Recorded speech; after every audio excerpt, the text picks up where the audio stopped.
Ridho Allah tergantung ridona salaki. Sanajan ayeuna urang rajin ibadah, tapi urang hianat kanu jadi salaki, percuma.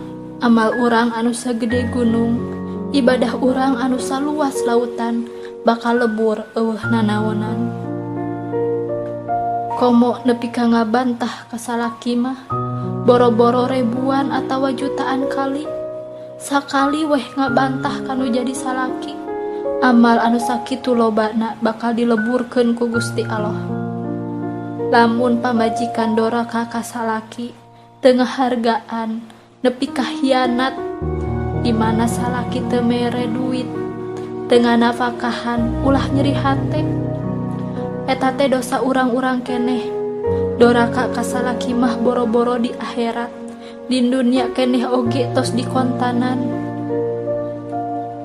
Matak dina nyarios tong dugi ka ngaluhuran salaki, komo wani nyentak.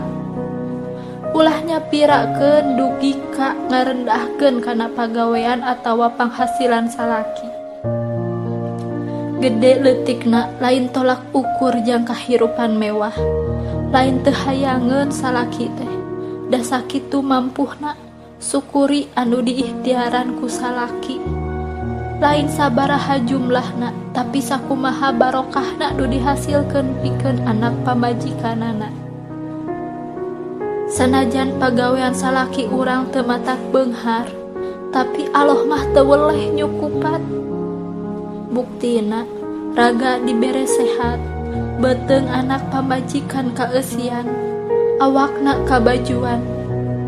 Kajeun imah urang panggung oge, kajeun imah urang leutik oge, nu penting mah nyaman keur keluarga.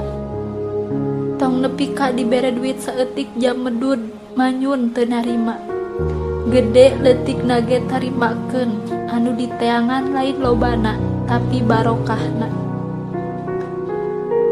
Kahayang salaki mah sagala boga meh bisa nyenangkeun hirup keluargana di dunia.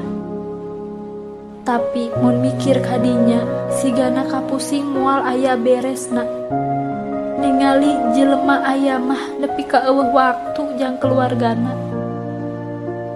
Ayeuna mah syukuri nu geus aya, najan teu ngalimpah tapi insya Allah barokah.